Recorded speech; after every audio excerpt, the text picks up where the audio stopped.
Tchou! Bonjour à tous, c'est GLG et je vous souhaite la bienvenue pour votre petit JT du Geek toujours en mode électrique. Aujourd'hui nous présentons le dernier modèle qui fait parler de lui, l'Exceed LX CDM. Donc forcément en version DM, c'est un SUV hybride rechargeable sous la bannière de Chery, la marque de luxe chinoise. Et je vous le rappelle, si vous aimez les news sur l'actualité des véhicules électriques chinois, n'oubliez pas de vous abonner et de cliquer sur la cloche pour recevoir une notification tous les matins. L'Exceed LX CDM, connu en Chine sous le nom de Zwifeng, vient d'être lancé avec 3 variantes affichant des tarifs allant de 129 000 à 149 000 yuan, soit environ 18 200 à 21 000 $.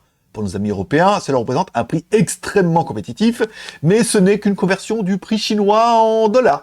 Donc il faudra attendre un petit peu pour savoir à quel tarif vous allez être mangé. Ce nouveau modèle se distingue donc par un système hybride plug-in 1,5T CDM, successeur amélioré du 1,5T CI DH, avec une puissance combinée de 239 kW, soit environ 326 chevaux, une autonomie purement électrique de 80 km, ce qui est totalement raisonnable, et une autonomie totale pouvant atteindre, avec le moteur électrique bien évidemment, jusqu'à 1000 km. L'Exceed LX CDM promet performance et efficacité. Il intègre donc un moteur 1,5D appuyé par 2 moteurs électriques pour un couple de 545 Nm. Son pack batterie de 19,27 kWh supporte une charge rapide permettant de passer de 30 à 80% en seulement 25 minutes, grâce à une puissance de charge de 29 kW. Côté design, l'Exceed LX CDM conserve l'allure sportive et élégante de la version précédente avec un avant marqué et par 4 feux LED et une large bande noire. L'intérieur n'est pas en reste avec un double écran de 24,6 pouces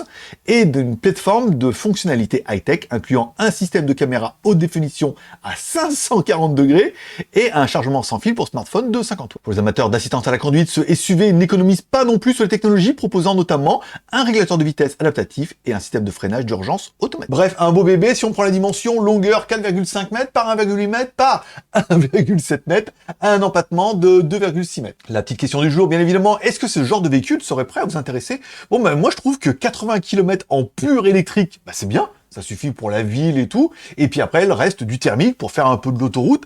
Je trouve que c'est vraiment le meilleur compromis en attendant à vouloir passer absolument en tout électrique. Je trouve que cette version hybride est pas excessivement chère, et relativement performante, et en ville, bah, elle consomme rien, et 80 km en ville, moi je trouve que c'est bien. Je suis impatient de lire vos commentaires. N'oubliez pas de mettre un like ou un dislike en dessous ces vidéos, vous abonner si c'est pas encore fait, et on se donne rendez-vous demain pour votre prochain JT du Geek, toujours en mode électrique.